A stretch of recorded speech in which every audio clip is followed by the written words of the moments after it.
नमस्कार मैत्रिणींनो, आज आपण गुढीसाठी दोन प्रकारे साडी बनवणार आहोत। त्यातला पहिला प्रकार आहे शाही मस्तानी साडी। चला तर बघूया। इथे मी 1 मीटर ब्लाउज पीस घेतलेला आहे।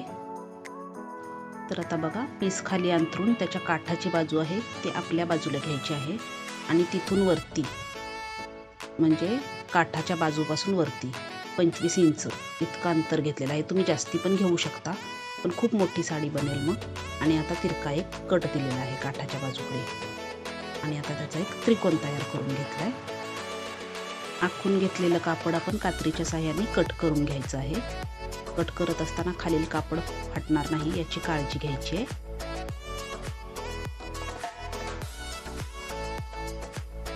तर बघा, अशा प्रकारे हा एक त्रिकोण तयार झालेला आहे।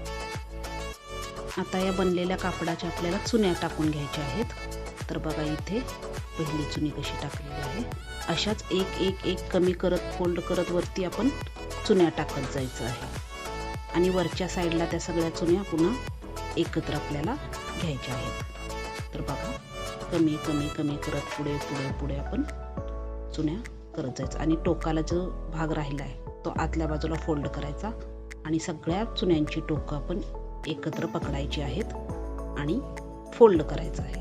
आधी वरच्या बाजूला करायचं आणि तो पूर्ण सगळा फोल्ड आतमध्ये टाकायचा आहे आणि पिनच्या साहाय्याने तिथे पॅक करून टाकायचं आहे। त्या बाजूला सुद्धा आपल्याला पॅक करायचं आहे। इथे मी कोणतीही शिलाई दिलेली नाहीये, तुम्हाला जर गरज वाटत असेल तर वरती एक शिलाई पण देऊ शकता। तर बघा, अगदी 2 मिनिटात आपली शाही मस्तानी साडी गुढीसाठी तयार आहे। आता आपण दुसरा प्रकार पाहणार आहोत। आता आपण डबल फोल्ड साडी कशी बनवायची ते पाहणार आहोत। आता एक ब्लाउज पीस घेतलेला आहे आणि त्याचा फोल्ड अर्ध्यापेक्षा थोडासा वरती घ्यायचा आणि जसं आपण पंख्याला फोल्ड मारतो त्याप्रमाणे, म्हणजे पंखा बनवताना जो फोल्ड मारतो त्याप्रमाणे ब्लाउजच्या पीसला फोल्ड मारायचा आहे। खरं तर या ब्लाउज पीसचे काठ आहेत ते शिवून न घेतल्यामुळे मी बाजूला पिननी थोडंसं फोल्ड केलेलं आहे। तर बघा, अशा प्रकारे आपण सगळे फोल्ड मारून घेतलेले आहेत आणि आता वरच्या बाजूला सगळी टोकं एकसारखी करायची। तुम्हाला जर गरज वाटत असेल तर इस्त्रीही मारू शकता त्याच्यावरती। आणि आता ही सगळी टोकं एकत्र करायची आहेत आणि त्याला एक पिन लावून घ्यायची आहे।